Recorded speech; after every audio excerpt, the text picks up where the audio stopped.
He uses the N-word, the nuclear word, all the time. That's a no-no. You're not supposed to do that. He uses it on a daily basis. And everybody's so afraid, so afraid, so afraid.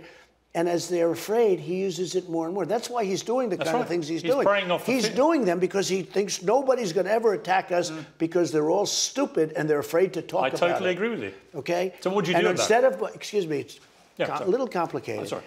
Instead of, kowtowing, instead of Biden saying, oh, he's got nuclear weapons. He keeps saying he's got we have better weapons. We have the greatest submarine power in history. So what would you say and do? I would say we have far more than you do, far more powerful than you, and you can't use that word ever again. You cannot use the nuclear word ever again.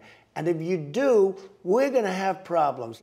My reading of what you've been saying is that when you were talking to Putin, when you were president and he was talking about potentially invading Ukraine, that you threatened him with your nuclear capability. I threatened him like he has never been threatened before. Did you threaten to use nuclear weapons? I don't want to say that. I threatened him like he has never been threatened before. What's your message for Putin now, right now? If you could talk to him, what would you say to him? I would say it's a shame what you've done. You're killing, I think potentially, look, if these people aren't smart, and they're not, our leaders are not smart. If they're not smart, you're going to end up in a nuclear war. This is just the beginning. This is the beginning. And I've been the best predictor of things ever. Now, it doesn't have to happen. It shouldn't happen. But if our people aren't smart, you're going to end up in a nuclear war. So what's your message to him? I think they're dealing with... If he's watching this interview, and he will be, look, what would you say to him? I think they're dealing with him incorrectly. I think what they're saying, it's almost like they're speaking with fear. And they don't understand. We have one weapon alone that would destroy everything. Should Putin get out of Ukraine right now? They should make a deal, and they can make a deal, and they should do it fast. When people look back on this period of time, we're going to be ashamed at what we've done or what we haven't done to stop this catastrophe. This is a catastrophe.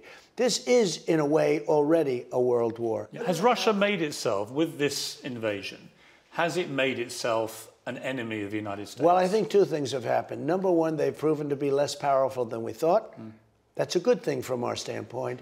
But at the same time, they have a second degree of weapon that is very powerful. And nobody can be allowed to use it, talk about it, threaten with it.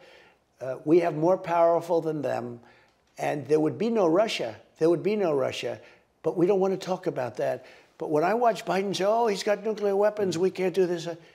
You can't do that. I confronted Kim Jong-un. And all of a sudden, I got a call. They'd like to meet. It was like, and we met. When you say confronted him, and we met in what did you Singapore. say to him? Well, verbally, I confronted him. You know that. He said, I have a red button on my desk, meaning a nuclear button. I said, I have a red button on my desk, too, but it's bigger and stronger than yours, and mine works. And they said, whoa, nobody's ever talked to us that way. I took a lot of heat when I said that.